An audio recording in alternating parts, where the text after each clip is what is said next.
Chapter 17, Jacob's Flight and Exile. This chapter is based on Genesis 28 to 31. Threatened with death by the wrath of Esau, Jacob went out from his father's home a fugitive. But he carried with him the father's blessing. Isaac had renewed to him the covenant promise, and had bidden him as its inheritor to seek a wife of his mother's family in Mesopotamia. Yet it was with a deeply troubled heart that Jacob set out on his lonely journey. With only his staff in his hand, he must travel hundreds of miles through a country inhabited by wild, roving tribes. In his remorse and timidity, he sought to avoid men, lest he should be traced by his angry brother. He feared that he had lost forever the blessing that God had purposed to give him, and Satan was at hand to press temptations upon him. The evening of the second day found him far away from his father's tents. He felt that he was an outcast, and he knew that all this trouble had been brought upon him by his own wrong course. The darkness of despair pressed upon his soul, and he hardly dared to pray. But he was so utterly lonely that he felt the need of protection from God as he had never felt it before. With weeping and deep humiliation he confessed his sin, and entreated for some evidence that he was not utterly forsaken. Still his burdened heart found no relief. He had lost all confidence in himself, and he feared that the God of his fathers had cast him off. But God did not forsake Jacob. His mercy was still extended to his erring, distrustful servant. The Lord compassionately revealed just what Jacob needed, a Savior. He had sinned, but his heart was filled with gratitude as he saw revealed a way by which he could be restored to the favor of God. Wearied with his journey, the wanderer lay down upon the ground with a stone for his pillow. As he slept, he beheld a ladder, bright and shining, whose base rested upon the earth, while the top reached to heaven. Upon this ladder, angels were ascending and descending. Above it was the Lord of glory, and from the heavens his voice was heard, I am the Lord God of Abraham thy father, and the God of Isaac. The land whereon he lay, as an exile and fugitive, was promised to him and to his posterity, with the assurance, In thee and in thy seed shall all the families of the earth be blessed. This promise had been given to Abraham and to Isaac, and now it was renewed to Jacob. Then, in special regard to his present loneliness and distress, the words of comfort and encouragement were spoken, Behold, I am with thee, and will keep thee in all places whither thou goest, and will bring thee again into this land, for I will not leave thee, until I have done that which I have spoken to thee of. The Lord knew the evil influences that would surround Jacob, and the perils to which he would be exposed. In mercy he opened up the future before the repentant fugitive, that he might understand the divine purpose with reference to himself, and be prepared to resist the temptations that would surely come to him when alone amid idolaters and scheming men. There would be ever before him the high standard at which he must aim, and the knowledge that through him the purpose of God was reaching its accomplishment would constantly prompt him to faithfulness. In this vision the plan of redemption was presented to Jacob, not fully, but in such parts as were essential to him at that time.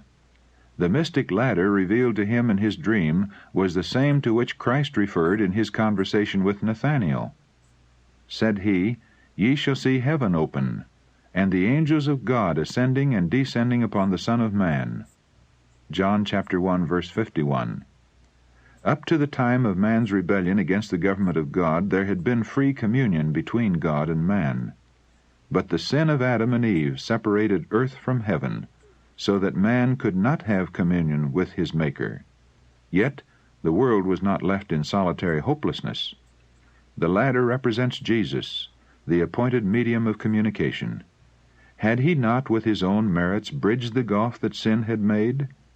The ministering angels could have held no communion with fallen man.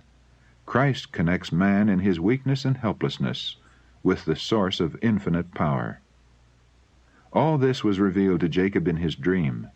Although his mind at once grasped a part of the revelation, its great and mysterious truths were the study of his lifetime, and, unfolded to his understanding more and more. Jacob awoke from his sleep in the deep stillness of night. The shining forms of his vision had disappeared. Only the dim outline of the lonely hills, and above them the heavens bright with stars, now met his gaze. But he had a solemn sense that God was with him. An unseen presence filled the solitude. "Surely the Lord is in this place," he said, "and I knew it not. This is none other but the house of God, and this is the gate of heaven." And Jacob rose up early in the morning, and took the stone that he had put for his pillows, and set it up for a pillar, and poured oil upon the top of it. In accordance with the custom of commemorating important events, Jacob set up a memorial of God's mercy, that whenever he should pass that way, he might tarry at this sacred spot to worship the Lord. And he called the place Bethel, or the house of God. With deep gratitude he repeated the promise that God's presence would be with him, and then he made the solemn vow, "If God will be with me, and will keep me in this way that I go, and will give me bread to eat and raiment to put on, so that I come again to my father's house in peace, then shall the Lord be my God, and this stone which I have set for a pillar shall be God's house, and of all that thou shalt give me, I will surely give the tenth unto thee." Jacob was not here seeking to make terms with God. The Lord had already promised him prosperity, and this vow was the outflow of a heart filled with gratitude for the assurance of God's love and mercy. Jacob felt that God had claims upon him which he must acknowledge, and that the special tokens of divine favor granted him demanded a return. So does every blessing bestowed upon us call for a response to the author of all our mercies. The Christian should often review his past life, and recall with gratitude the precious deliverances that God has wrought for him, supporting him in trial, opening ways before him when all seemed dark and forbidding, refreshing him when ready to faint. He should recognize all of them as evidences of the watch care of heavenly angels. In view of these innumerable blessings, he should often ask, with subdued and grateful heart, "What shall I render unto the Lord for all his benefits toward me?" Psalm 116, verse 12. Our time, our talents, our property should be sacredly devoted to him who has given us these blessings in trust. Whenever a special deliverance is wrought in our behalf, or new and unexpected favors are granted us, we should acknowledge God's goodness not only by expressing our gratitude in words, but, like Jacob, by gifts and offerings to his cause. As we are continually receiving the blessings of God, so we are to be continually giving. "Of all that thou shalt give me," said Jacob, "I will surely give the tenth unto thee." Shall we who enjoy the full light and privileges of the gospel be content to give less to God than was given by those who lived in the former, less favored dispensation? Nay, as the blessings we enjoy are greater, are not our obligations correspondingly increased? But how small the estimate, how vain the endeavor to measure with mathematical rules time, money, and love against a love so immeasurable and a gift of such inconceivable worth. Tithes for Christ. Oh, meager pittance, shameful recompense for that which costs so much. From the cross of Calvary, Christ calls for an unreserved consecration. All that we have, all that we are, should be devoted to God. With a new and abiding faith in the divine promises, and assured of the presence and guardianship of heavenly angels, Jacob pursued his journey to the land of the children of the east. Genesis chapter 29, verse 1, the marginal reading. But how different his arrival from that of Abraham's messenger nearly 100 years before. The servant had come with a train of attendants riding upon camels, and with rich gifts of gold and silver. The son was a lonely, footsore traveler, with no possession save his staff. Like Abraham's servant, Jacob tarried beside a well, and it was here that he met Rachel, Laban's younger daughter. It was Jacob now who rendered service, rolling the stone from the well and watering the flocks. On making known his kinship, he was welcomed to the home of Laban. Though he came portionless and unattended, a few weeks showed the worth of his diligence and skill, and he was urged to tarry. It was arranged that he should render Laban 7 years' service for the hand of Rachel. In early times, custom required the bridegroom, before the ratification of a marriage engagement, to pay a sum of money, or its equivalent in other property, according to his circumstances, to the father of his wife. This was regarded as a safeguard to the marriage relation. Fathers did not think it safe to trust the happiness of their daughters to men who had not made provision for the support of a family. If they had not sufficient thrift and energy to manage business and acquire cattle or lands, it was feared that their life would prove worthless. But provision was made to test those who had nothing to pay for a wife. They were permitted to labor for the father, whose daughter they loved, the length of time being regulated by the value of the dowry required. When the suitor was faithful in his services and proved in other respects worthy, he obtained the daughter as his wife, and generally the dowry which the father had received was given her at her marriage. In the case of both Rachel and Leah, however, Laban selfishly retained the dowry that should have been given them. They referred to this when they said, just before the removal from Mesopotamia, "He hath sold us, and hath quite devoured also our money." The ancient custom, though sometimes abused, as by Laban, was productive of good results. When the suitor was required to render service to secure his bride, a hasty marriage was prevented, and there was opportunity to test the depth of his affections, as well as his ability to provide for a family. In our time, many evils result from pursuing an opposite course. It is often the case that persons before marriage have little opportunity to become acquainted with each other's habits and disposition, and so far as everyday life is concerned, they are virtually strangers when they unite their interests at the altar. Many find too late that they are not adapted to each other, and lifelong wretchedness is the result of their union. Often the wife and children suffer from the indolence and inefficiency or the vicious habits of the husband and father. If the character of the suitor had been tested before marriage, according to the ancient custom, great unhappiness might have been prevented. 7 years of faithful service Jacob gave for Rachel, and the years that he served seemed unto him but a few days for the love he had to her.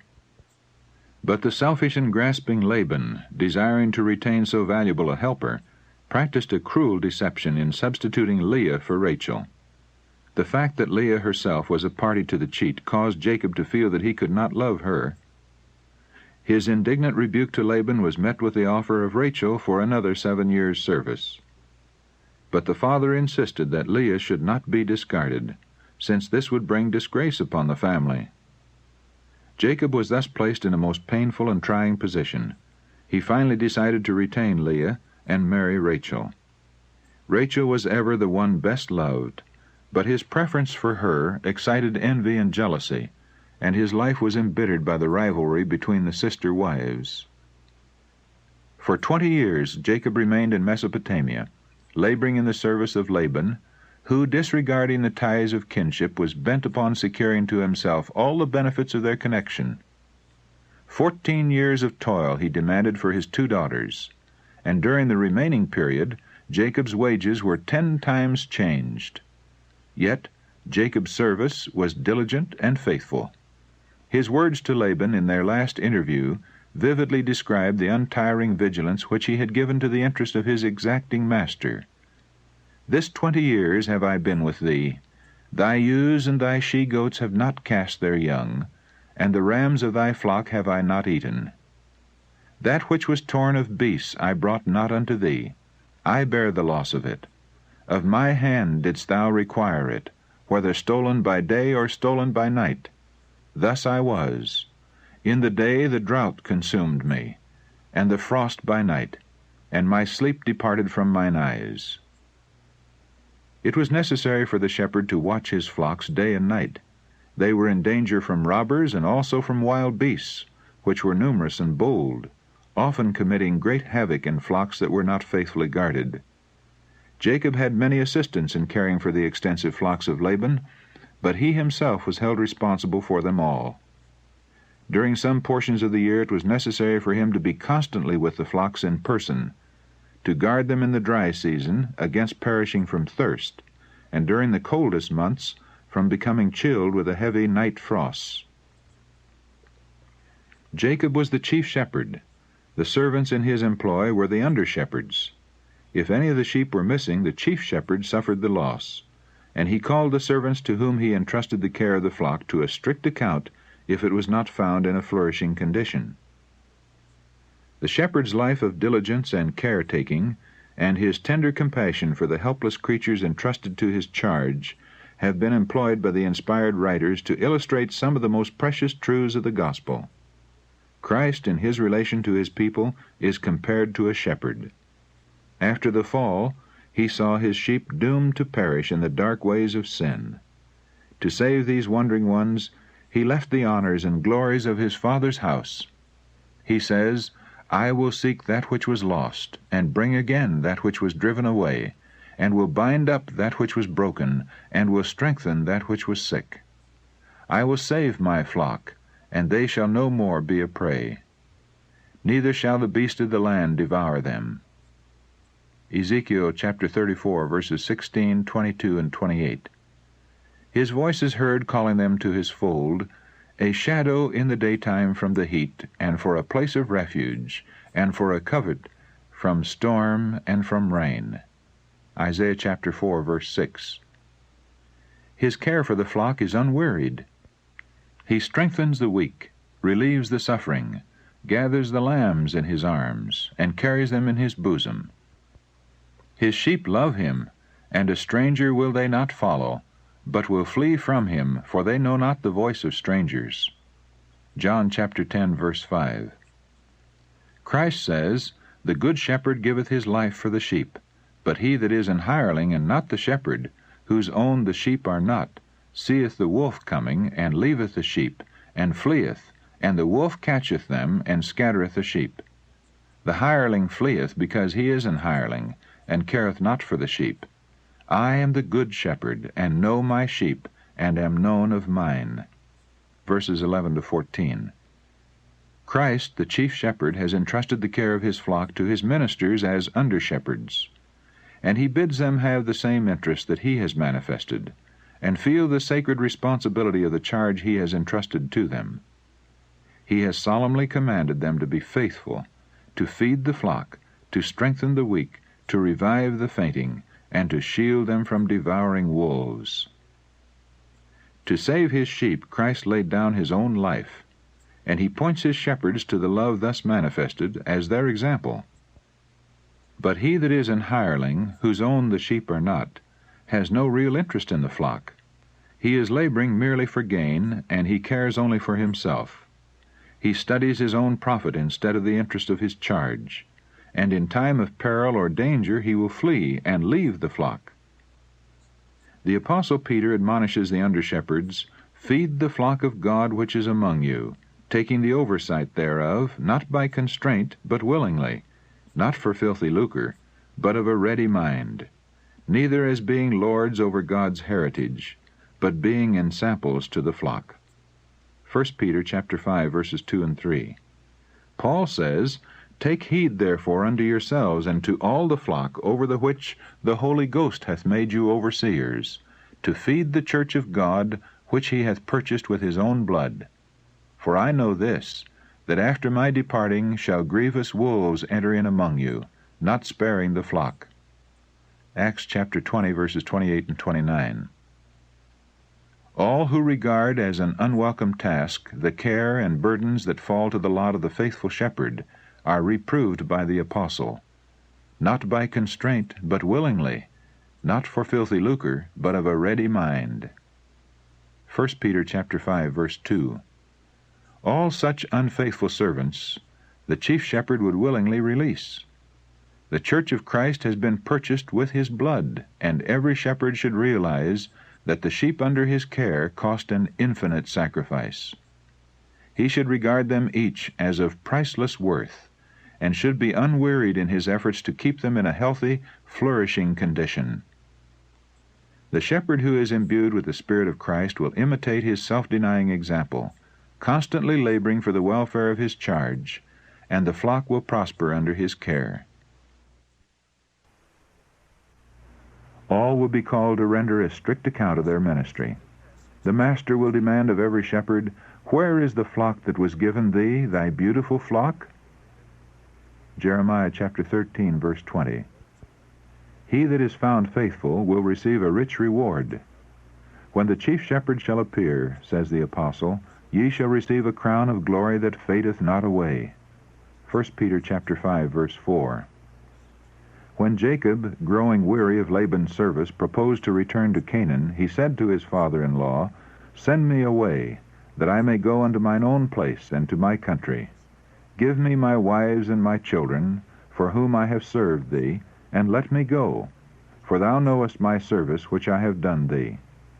But Laban urged him to remain, declaring, "I have learned by experience that the Lord hath blessed me for thy sake." He saw that his property was increasing under the care of his son-in-law. Said Jacob, "It was little which thou hadst before I came, and it is now increased unto a multitude." But as time passed on, Laban became envious of the greater prosperity of Jacob, who increased exceedingly, and had much cattle and maidservants and men-servants and camels and asses. Laban's sons shared their father's jealousy, and their malicious speeches came to Jacob's ears. "He hath taken away all that was our father's, and of that which was our father's hath he gotten all this glory." And Jacob beheld the countenance of Laban, and behold, it was not toward him as before. Jacob would have left his crafty kinsman long before, but for the fear of encountering Esau. Now he felt that he was in danger from the sons of Laban, who, looking upon his wealth as their own, might endeavor to secure it by violence. He was in great perplexity and distress, not knowing which way to turn. But mindful of the gracious Bethel promise, he carried his case to God, and sought direction from him. In a dream his prayer was answered. "Return unto the land of thy fathers, and to thy kindred, and I will be with thee." Laban's absence afforded opportunity for departure. The flocks and herds were speedily gathered and sent forward, and with his wives, children, and servants, Jacob crossed the Euphrates, urging his way toward Gilead on the borders of Canaan. After 3 days Laban learned of their flight, and set forth in pursuit, overtaking the company on the 7th day of their journey. He was hot with anger, and bent on forcing them to return, which he doubted not that he could do, since his band was much the stronger. The fugitives were indeed in great peril. That he did not carry out his hostile purpose was due to the fact that God himself had interposed for the protection of his servant. "It is in the power of my hand to do you hurt," said Laban. "But the God of your father spake unto me yesternight, saying, Take thou heed that thou speak not to Jacob either good or bad, that is, he should not force him to return, or urge him by flattering inducements." Laban had withheld the marriage dowry of his daughters, and had ever treated Jacob with craft and harshness. But with characteristic dissimulation, he now reproached him for his secret departure, which had given the father no opportunity to make a parting feast, or even to bid farewell to his daughters and their children. In reply, Jacob plainly set forth Laban's selfish and grasping policy, and appealed to him as a witness to his own faithfulness and honesty. "Except the God of my father, the God of Abraham, and the fear of Isaac had been with me," said Jacob, "surely thou hadst sent me away now empty. God has seen mine affliction, and the labor of my hands, and rebuked thee yesternight." Laban could not deny the facts brought forward, and he now proposed to enter into a covenant of peace. Jacob consented to the proposal, and a pile of stones was erected as a token of the compact. To this pillar Laban gave the name Mizpah, watchtower, saying, "The Lord watch between me and thee when we are absent one from another." And Laban said to Jacob, "Behold this heap, and behold this pillar, which I have cast betwixt me and thee. This heap be witness, and this pillar be witness, that I will not pass over this heap to thee, and that thou shalt not pass over this heap and this pillar unto me for harm. The God of Abraham and the God of Nahor, the God of their father, judge betwixt us. And Jacob sware by the fear of his father Isaac. To confirm the treaty, the parties held a feast. The night was spent in friendly communing, and at the dawn of day Laban and his company departed. With this separation ceased all trace of connection between the children of Abraham and the dwellers in Mesopotamia.